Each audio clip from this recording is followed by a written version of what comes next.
আজি জুৰিয়া খেলপথাৰত বগৰীগুৰি হাইস্কুলৰ যিখন খেলপথাৰ আছে এই খেলপথাৰত ৰূপয়াত সমষ্টিৰ বিধায়ক নুৰুল হুদাই এটা চেলেঞ্জ কৰিছে যে তেওঁ মোৰ লগত এদিন এদিন তাৰিখ বিচাৰিছে জুৰিয়া খেলপথাৰত মোৰ লগত তেওঁ এটা বিতৰ্কত অংশগ্ৰহণ কৰিব বিচাৰিছে আৰু তেওঁ কৈছে যে কংগ্ৰেছ দলে অসমত ডিটেনশ্যন কেম্প কৰা নাই, কংগ্ৰেছ দলে অসমত ডি ভোটাৰ অসমত বনোৱা নাই বা কংগ্ৰেছ দলে মুছলমানৰ একো ক্ষতি কৰা নাই। মোৰ লগত তেওঁ বিতৰ্কত বহিব বিচাৰিছে, কিন্তু মই নুৰুল হুদাৰ লগত বিতৰ্কত নবহো, কাৰণ নুৰুল হুদা মোৰ লগত বিতৰ্কত বহাৰ উপযুক্ত নহয়। তেওঁৰ সেইখিনি জ্ঞানো নাই, বা তেওঁ যিমান জাতিৰ শত্ৰু আমাৰ সংখ্যালঘু মানুহৰ কাৰণে যিমান গাদ্দাৰী কৰিছে তেওঁৰ লগত মই নবহো। কিন্তু তেওঁ যদি বিতৰ্কত বহে, মই আমাৰ দলৰ তৃণমূল পৰ্যায়ত দুজনমান কৰ্মীক আমি দি দিম, দুজনমান ৱাৰ্কাৰৰ লগতে নুৰুল হুদাই নোৱাৰে। মোৰ লগত বহাটো তেওঁ উপযুক্ত নহয়, মানে আমাৰ দলৰ দুজনমান ৱাৰ্কাৰক মই দিম। আৰু নুৰুল হুদাই যদি তেওঁ চেলেঞ্জ কৰিছে, চেলেঞ্জ আমি গ্ৰহণ কৰিছো। যিকোনো দিন নুৰুল হুদাই দিয়ে, কাইলৈ হওক, 16 তাৰিখ, 17 তাৰিখ, 18 তাৰিখ, যিকোনো দিন নুৰুল হুদাই তেওঁ গ্ৰহণ কৰে জুৰিয়া খেলপথাৰত। আমাৰ দলৰ দুজনমান ৱাৰ্কাৰ আমি দি দিম, দুজন ৱাৰ্কাৰৰ লগত তৰ্ক কৰি নুৰুল হুদাই তেওঁ জিকিব নোৱাৰিব। আমাৰ যিকোনো দুজন ৱাৰ্কাৰক আমি দি দিম। নুৰুল হুদাক এই কথাটো প্ৰমাণ কৰি দিব যে 2011 চনত অসমত তৰুণ গগৈ চৰকাৰে দ্য আছাম লেণ্ড গ্ৰেবিং এক্ট 2011 যিটো পাছ কৰিছিল, এই আইনৰ অধীনত বৰ্তমান অসমত উচ্ছেদ হৈ আছে। হাজাৰ হাজাৰ মুছলমানক উচ্ছেদ কৰিছে, আইন কৰিছিল the Assam land গ্ৰেবিং act 2011 Tarun Gogoi কৰিছিল। আমাৰ ৱাৰ্কাৰে প্ৰমাণ কৰি দিব।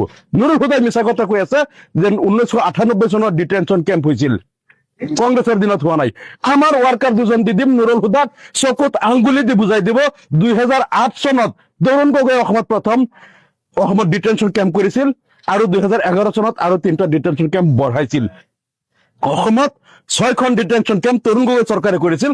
আমাৰ সাধাৰণ ৱাৰ্কাৰে তেওঁক জুৰিয়া ফিল্ডত বুজাই দিব। নুৰুল হুদাক আমাৰ দলৰ ৱাৰ্কাৰে বুজাই দিব যে অগপ চৰকাৰৰ দিনত, প্ৰফুল্ল কুমাৰ মহন্তৰ দিনত অসমত 73,101 মানুহক ডি ভোটাৰ বনাইছিল 1997 চনত। তাৰপিছত 2001 চনত যেতিয়া কংগ্ৰেছ চৰকাৰ আহিছিল, এই কংগ্ৰেছ চৰকাৰৰ দিনত আৰু 6.5 লাখ মানুহক তেওঁলোকে ডি ভোটাৰ সজাইছিল কংগ্ৰেছৰ দিনত।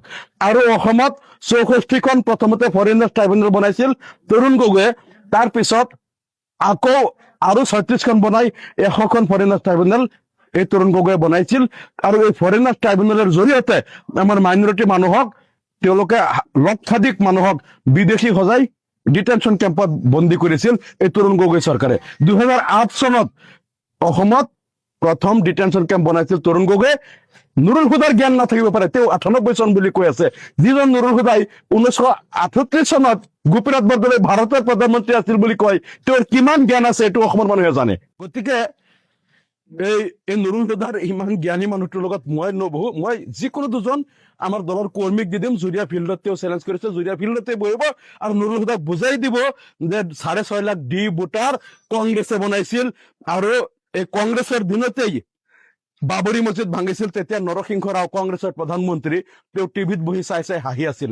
বাবৰি মছজিদ ভাঙোতে কংগ্ৰেছে কিন্তু ৰক্ষা কৰা নাছিল। তাত 10,000 আৰ্মিক দিছিল নৰসিংহ ৰাৱে, আৰু আৰ্মিক কৈছিল যে ইহঁতে যে বাবৰি মছজিদ ভাঙিব, তেওঁলোক যাতে ধুনীয়াকে গৈ ভাঙিব পাৰে, তেওঁলোকক কোনে যাতে ডিষ্টাৰ্ব কৰিব নোৱাৰে, সেইকাৰণে 10,000 আৰ্মি তাত দিছিল। এই মিৰটত যে ঈদৰ দিনা ঈদগাহত যে গাহৰি মেলি দিছিল কংগ্ৰেছ চৰকাৰৰ দিনত, গাহৰি মেলি দিছিল ঈদগাহত, সেইটো লৈ কাজিয়া হওঁতে 82 জন মানুহক গুলিয়াই হত্যা কৰিছিল, তেতিয়াও ইন্দিৰা গান্ধী আছিল। ভাৰতবৰ্ষত মিৰাটত হওক, চুৰাটত হওক, আলিগড় হওক আৰু মুৰাদাবাদ যিমানবাৰ সাম্প্ৰদায়িক সংঘাত হৈছে, এই কংগ্ৰেছৰ দিনত সাম্প্ৰদায়িক সংঘাত হৈ মুছলমান মানুহৰ যিমান কোটিপতি মানুহৰ ইণ্ডাষ্ট্ৰী ফেক্টৰী বিলাক জ্বলাই দিছিল। আৰু সেই এজনো যিসকলে এই সাম্প্ৰদায়িক সংঘাত বিলাক কৰিছিল, এজন হিন্দু মানুহক কংগ্ৰেছৰ দিনত ধৰা নাছিল। উল্টা মুছলমান নিৰ্দোষী যুৱকক ধৰি ধৰি 10-15 বছৰ জেলত ভৰাই থৈছিল এই কংগ্ৰেছ চৰকাৰে। অসমত 83 চনত 11,000 মুছলমানক হত্যা কৰা হৈছিল এইখন অসমত। নেলি, চালকা চাপৰি, লালটাপুৰ, তাৰপিছত বৰবৰী, নাগাবান্ধা, কোচগাঁও, এনেকে গোটেই অসমত প্ৰায় 11,000 মুছলমানক 83 চনত হত্যা কৰা হৈছিল। কংগ্রেসের প্রধান মুখ্যমন্ত্রী হিতেশ শইকীয়া এজনো হত্যাকারী গ্রেপ্তার করা নাই, এজন হত্যাকারী ফাঁসি দিয়া নাই, এজন হত্যাকারী যাবজ্জীবন কারাদণ্ড দিয়া নাই, সকলো গোচৰ খালাস কৰি দিছিল মুছলমানক হত্যাকাৰী বিলাকক।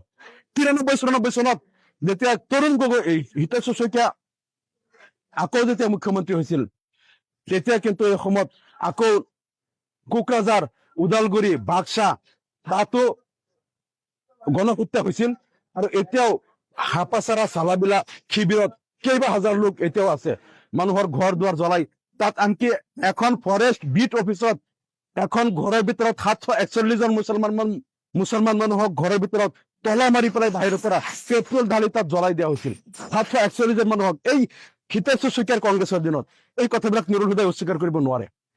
আৰু এই কংগ্ৰেছৰ দিনত 2002-03 চনত দৰং, ওদালগুৰিত তাত শতাধিক মুছলমানক হত্যা কৰা হৈছিল, তাৰ বিচাৰ কংগ্ৰেছে কৰা নাই। 2007-08 চনত গণহত্যা হৈছিল। 12-13 চনত কোকৰাঝাৰত প্ৰায় 4.5 লাখ মুছলমান মানুহক এই ৰমজান মাহতেই তেওঁলোকৰ ঘৰ দুৱাৰ জ্বলাই মাৰি কাটি তেওঁলোকক খেদি দিয়া হৈছিল। আমি UDF-ৰ 18 জন বিধায়ক আছিলো। আমি এসপ্তাহ গৈ মানুহবিলাকক জংঘলৰ পৰা বিচাৰি আনি তাত পাগলাহাট, তামাৰহাট, ৰাণীগঞ্জ, লক্ষীগঞ্জ, বিলাসীপাৰা স্কুলবিলাকত আমি মানুহক 5,000, 3,000, 6,000, 10,000 কৈ মানুহক বিভিন্ন স্কুলত শিবিৰ বনাই দি বদৰুদ্দিনৰ নেতৃত্বত আমি সেই মানুহবিলাকক তাত খাদ্য বস্তু যোগান দি মানুহৰ প্ৰাণ ৰক্ষা কৰিছিলো। এসপ্তাহলৈকে আমি চেহেৰি খাব পৰা নাই, ইফতাৰ ল'ব পৰা নাই, কেতিয়াবা বিস্কুট খাইছো, ব্ৰেড খাইছো। এই কংগ্ৰেছ চৰকাৰ আছিল। এই কথাবিলাক আজি নুৰুল হুদাই তেওঁ অস্বীকাৰ কৰিব নোৱাৰে। এই যে চৰ্চা পৰিদ্যা যি উচ্ছেদ হৈ আছে, তেওঁৰ যে বছ ৰকিবুল হুছেইন যেতিয়া ফৰেষ্ট মিনিষ্টাৰ আছিল, তেতিয়া 195 বৰ্গ কিলোমিটাৰ চৰক ফৰেষ্ট বনাই থৈ গৈছে। যিবিলাক চৰত 70 বছৰ আগৰ পৰা মানুহ থাকে, এই চৰবিলাকত ফৰেষ্ট ডিক্লেয়াৰ কৰিছে ৰকিবুল হুছেইনে। এতিয়া বিজেপি চৰকাৰ আহিছে, ফৰেষ্টত আমি মানুহ থাকিব নিদিও উচ্ছেদ কৰি আছে। ফৰেষ্ট বনাই থৈ গৈছে ৰকিবুল হুছেইনে, এই নুৰুল হুদাৰ বছ। গতিকে এই যে মুছলমানৰ শত্ৰু, প্ৰকৃত শত্ৰু যে কংগ্ৰেছ, নুৰুল হুদাই এইবিলাক ঢাকিব নোৱাৰে। আজি জুৰিয়া বজাৰত তেওঁ যিটো চেলেঞ্জ কৰিছে মিটিঙত, মোৰ লগত বহিব নালাগে। হাজাৰ হাজাৰ তথ্য আছে কংগ্ৰেছে কেনেকে মুছলমানক অসমত ধ্বংস কৰিছে, কেনেকে ডিভোটাৰ বনাইছে, কেনেকে নাগৰিকত্ব NRC-ৰ পৰা বাদ দিয়াৰ কাৰণে মডেলিটি কৰিছে, কেনেকে মানুহবিলাকক হত্যা কৰিছে, হত্যাকাৰীক বিচাৰ কৰা নাই, কেনেকে গৰাকন্যা আক্ৰান্ত মানুহবিলাকক ভূমি দিয়া নাই, চৰচাপুৰী মানুহক 70 বছৰ ধৰি তেওঁলোকক মাটিৰ পট্টা দিম বুলি ফাঁকি দি এই মানুহবিলাকক তেওঁলোকক পাট্টা নিদিলে, যাৰ কাৰণে আজি উচ্ছেদ হৈ আছে। সমগ্ৰ মুছলমানৰ ক্ষতিবিলাক কংগ্ৰেছে কৰিছে। এই কথাবিলাক নুৰুল হুদাক আমাৰ যিকোনো তৃণমূল পৰ্যায়ৰ কৰ্মীয়ে তেওঁৰ চকুত আঙুলি দি বুজাই দিব। নুৰুল হুদাক মই চেলেঞ্জ কৰিছো, মোৰ লগত বহাৰ যোগ্য নুৰুল হুদা নহয়। আজি তেওঁ মিটিঙত যিটো কৈছে, নুৰুল হুদাই তাৰিখ দিয়ক, মই 2জন ৱাৰ্কাৰ পঠাই দিম, মোৰ ৱাৰ্কাৰে তেওঁৰ চকুত আঙুলি দি বুজাই দিব কংগ্ৰেছে কেনেকে মুছলমানৰ ক্ষতি কৰিছে। ধন্যবাদ।